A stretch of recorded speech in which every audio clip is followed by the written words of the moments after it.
Hello everyone! Today is our lunchtime. Ito nga pala ang buhay ko bilang isang OFW. At ayan ang aking alaga.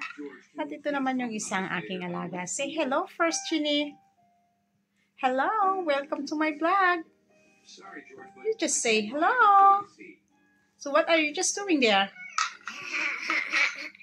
You just only smile. You don't answer me. What are you just doing? You're eating. What are you eating? You eat some? Hello, Moy. What are you doing, Moy? Moy? Moy?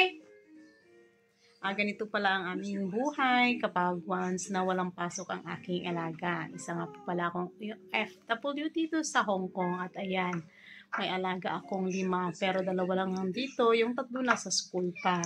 Ito ang aking routine everyday, ang magbantay sa kanila. At ito naman yung panganay at yung bunso. Pero yung 3, pumasok pa sila. Mamaya sila darating. Kaya enjoy lang!